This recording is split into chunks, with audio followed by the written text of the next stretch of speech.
Bueno, en la clase de hoy vamos a hablar sobre entropía, equilibrio y estadística. Vamos a ver cómo la función de entropía define el equilibrio termodinámico y cómo tiene una interpretación estadística, lo cual ratifica que la materia está compuesta por entes discretos y no como se suponía antes, que era por entes totalmente continuos, como suponían los físicos del siglo XIX. Principio de máxima entropía. La entropía de un sistema aislado alcanza el máximo compatible con los vínculos internos cuando ésta llega al equilibrio termodinámico. Es decir, el equilibrio termodinámico queda determinado porque la entropía alcanza su máximo para un sistema aislado. Esa es la fundamentación del principio de máxima entropía. Entonces, supongamos acá que tengo un sistema aislado en el cual contiene dos subsistemas que tienen un volumen y una energía interna. Tengo una pared que es una pared diatérmica y que a su vez se permite transmitir las presiones. Entonces tengo que, como la entropía es una magnitud extensiva, sumo la entropía de este más la entropía de este, y los vínculos son que la energía interna permanece constante y el volumen también total debe permanecer constante. Eso sería la energía interna total. Entonces parto cuestión diferenciando, hago el diferencial, planteo este diferencial y planteo la condición de que este diferencial tiene que alcanzar su máximo, tiene que alcanzar su punto estacionario. No sé si es un máximo. Cuando yo coloco que el diferencial vale 0, es un punto estacionario. Después averiguaremos las condiciones para que sea máximo. De la condición de vínculo, que la energía total es constante y el volumen total es constante, sale esta condición de vínculo respecto a los diferenciales. De las definiciones de entropía como potencial, resulta estas dos condiciones, que la derivada de S respecto de U a volumen constante es 1 sobre la temperatura, y la derivada de S respecto de B a energía constante es igual a menos P. Llegando a esta condición, como el diferencial de U1 y el diferencial de B1 son arbitrarios, la condición que para que esta diferencial valga 0 es la condición de que se alcance el equilibrio termostático, que las temperaturas sean iguales en el equilibrio y que las presiones sean iguales en el equilibrio. Ahora la gran pregunta es ¿cómo saber si la entropía es máxima en el equilibrio? Bueno, para eso analizamos el segundo diferencial. Hacemos de alguna manera el segundo término en un desarrollo de series de Taylor. Como estamos en una condición de equilibrio, estas derivadas respecto a los valores de la entropía total tienen que ser igual a 0, porque estamos en una condición de equilibrio, o sea, un punto estacionario. Bien, entonces me queda de lo que me tiene que valer de alguna manera para que esto que está acá corresponde a esos puntos a un valor máximo.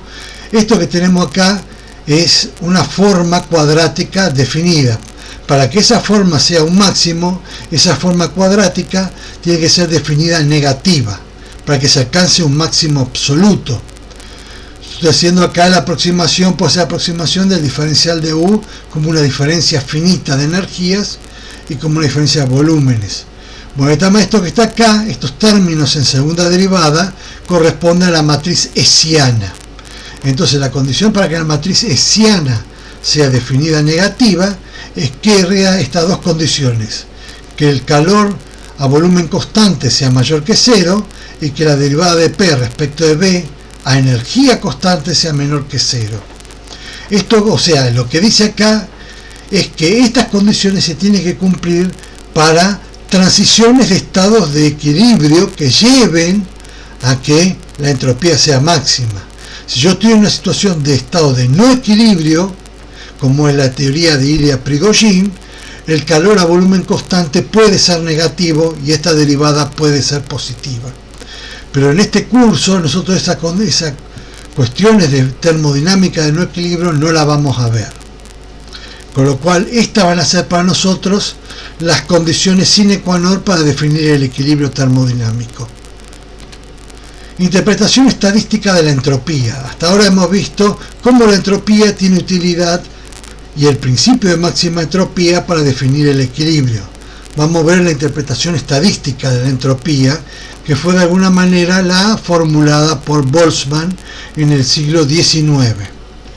Entonces, modernamente, ¿qué es la entropía? La entropía es una medida de la incertidumbre de la variable aleatoria. Es una medida de la cantidad de información requerida en promedio para describir dicha variable aleatoria. Es decir, la entropía, desde el punto de vista estadístico, mide nuestra ignorancia, no el desorden como hay algunos videos de YouTube. La entropía no mide eso. La entropía, desde el punto de vista estadístico, mide la ignorancia que uno tiene. Entonces, vamos a suponer un experimento mental, un Gedanken Experiment, el cual yo tengo N1 bolitas con una energía ficticia que la llamaremos 7. Después tengo N2 bolitas con una energía ficticia 5 y N3 bolitas con energía ficticia menos 3. O sea que hay 3 tipos de partículas energéticas. Entonces el número de partículas totales se tiene que conservar. Supongamos que esa suma tiene que dar 12. Y supongamos que la energía total, o sea la suma de la cantidad de partículas posibles, tiene que ser igual a 44.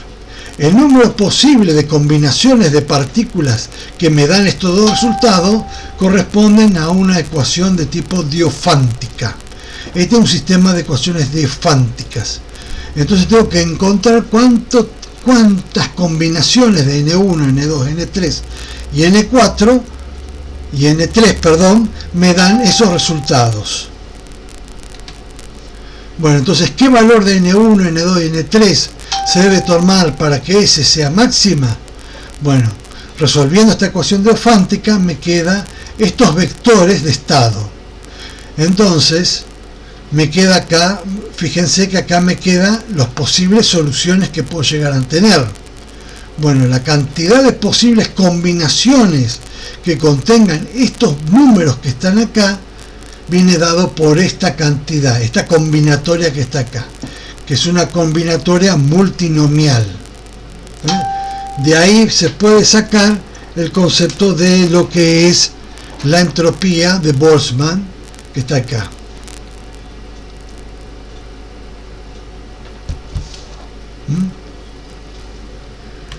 Bueno, es decir, supongamos para N1, para esta cantidad de valores, que es este que está acá, para Q1, tengo exactamente esta cantidad de combinaciones posibles, que tienen exactamente el mismo valor. Es decir, que si yo tomo un snapshot, yo puedo combinar 27.720 veces esta cantidad de bolitas y obtengo exactamente el mismo resultado para las condiciones de vínculo. Para la otra, omega 1, que yo tenía que este era omega 1, perdón, omega 2, acá hay una errata, esto es omega 2, que en este caso sería Q2, tengo exactamente esta cantidad de resultados. Y para omega 3, que acá está mal, esto es omega 3, tengo esta cantidad de resultados, fíjense, 66. Los 3 resultados dan la misma expresión en los vínculos, pero hay uno que es el más probable de todos o que tiene más frecuencia. Bueno, entonces para eso vamos a ver el tema de la probabilidad según Laplace. En su libro Teoría Analítica de Probabilidades de 1812, Laplace definió que la probabilidad de un suceso, A cualquiera, es el número de casos favorables del suceso sobre el número de casos posibles. Entonces la probabilidad es un número que está entre 0 y 1, ambos incluidos. La probabilidad de suceso imposible es 0 y la probabilidad de suceso seguro es 1. Bien, esta definición de Laplace condice ciertas paradojas, porque en sí, y estas paradojas generalmente están asociadas al problema Sleepy Beauty Problem, al problema de la bella durmiente. Supongamos que la bella durmiente le explican los mecanismos por los cuales la van a dormir y los recuerda siempre. la duermen un domingo. Al lunes siguiente lanzan una moneda. Si esta saliese cara, la despiertan y le hacen una pregunta. En cambio, si saliese cruz, la despiertan el lunes, le borran la memoria del lunes y la despiertan el martes y le hacen la misma pregunta.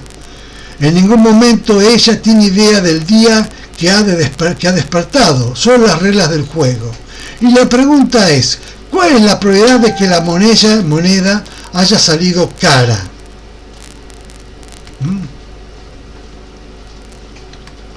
Es decir, la duermen un domingo, la despierta. Si salió cara y es lunes, le preguntan la probabilidad. En cambio, si salió cruz, la despierta, la vuelve a dormir.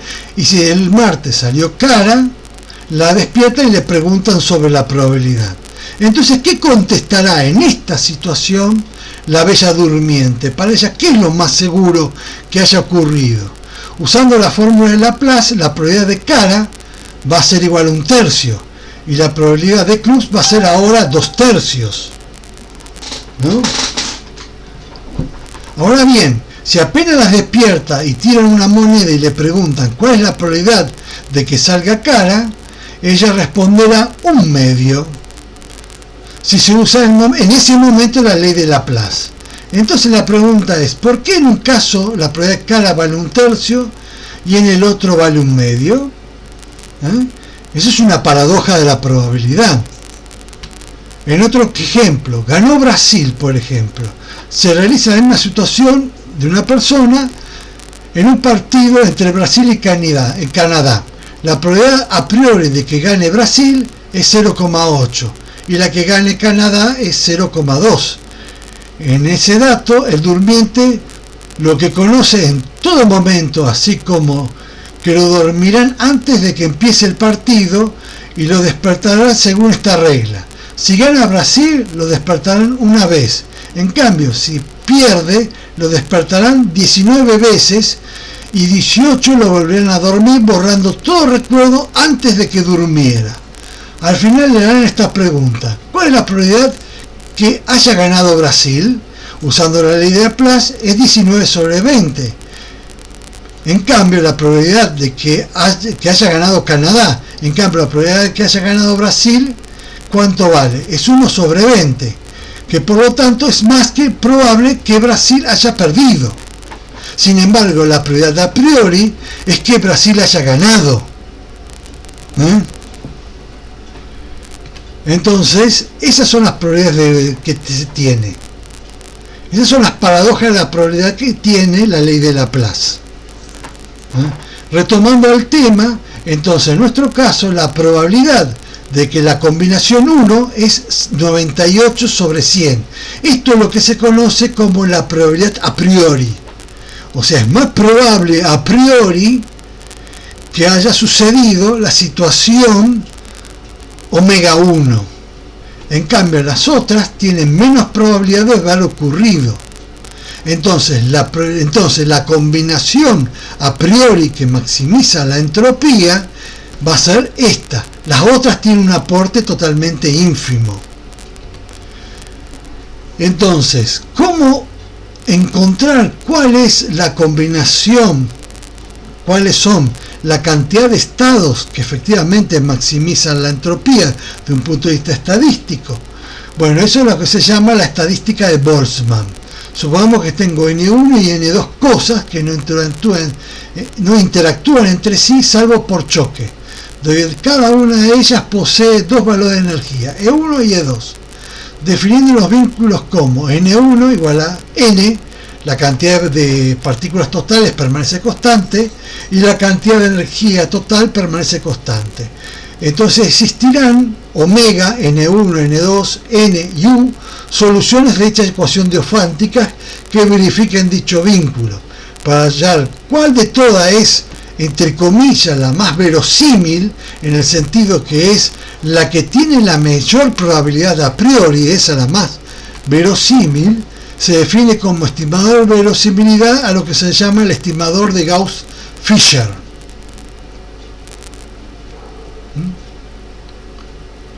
Que es este que está acá. Se debe buscar los valores de N1 y N2 que sea máxima S. Para ello se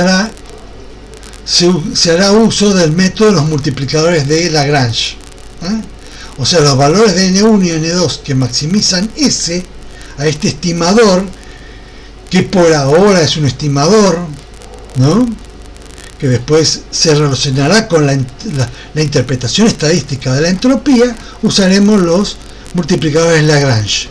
Bueno, ¿qué es omega en este caso? Omega es esto, lo reemplazamos en S, usamos la fórmula de Stirling, usamos el método de los multiplicadores Lagrange, es decir, sumamos por medio de alfa y beta los ceros, estos que están acá, que después va a haber que interpretarlos, derivamos respecto de N1 y N2 que tiene que ser igual a 0 y obtenemos estas soluciones. Evidentemente cuando usamos la fórmula de Stirling, ya partimos que tenemos una cantidad de partículas, qué sé yo, un número Avogadro de partículas, con lo cual perfectamente podemos hacer la aproximación al continuo. Entonces tenemos N1 soluciones y N2 soluciones. Z, que está acá, lo definimos de esta manera. En estadística esto se lo conoce como la función partición. Entonces, ¿cómo se está seguro que estos valores hacen máximo S? Esto resulta del método de Gauss-Fischer, que de alguna manera Boltzmann tenía una idea. Entonces, ¿qué es beta? ¿Qué interpretamos como beta en este caso? Bueno, de vuelta reemplazamos las soluciones en la definición de entropía, que está acá, ¿no? Entonces fíjense que cuando uno hace el reemplazo acá aparece una componente termodinámica que está relacionada con la energía interna y una componente estadística. Esta componente estadística es la que refuerza la idea de que la materia está compuesta por átomos. Por eso el éxito del comportamiento estadístico de la entropía, lamentablemente para la época de Boltzmann había gente que estaba a favor y en contra de la existencia de los átomos, pero esto reforzaba el paradigma de que de alguna manera la materia estaba compuesta por componentes discretos que interactuaban entre sí. Del primer principio obtengo que la derivada de S respecto de U es 1 sobre T, y operando de acá puedo sacar que efectivamente beta es 1 sobre C por T, donde T es la temperatura absoluta. Y de la teoría cinética de los gases, que veremos después, este valor de C es K, es la constante de Boltzmann. Entonces finalmente se encuentra, ¿no?, de que la expresión de entropía es esta que está acá. Lo sorprendente de esta fórmula es que da realidad física, de alguna manera, a un hecho meramente estadístico, y esa realidad física de un hecho meramente estadístico se debe a la existencia de los átomos. Entonces la entropía como potencial, un poco como función potencial, o sea, como potencial en el sentido que puedo obtener distintas expresiones de parámetros termodinámicos, como nosotros vimos, una es esta, la otra es esta, y la otra es el potencial químico mu, como menos la derivada de S respecto al número de componentes, el número de moles, en este caso el número de componentes, es mu sobre T. El calor a volumen constante lo puedo definir acá de esta manera, el calor a presión constante de esta forma, y como Cp es mayor o igual a Cb, como vimos antes, y por la condición de equilibrio este tiene que ser mayor que 0, queda esta desigualdad que está acá. Bueno, y esto es de alguna manera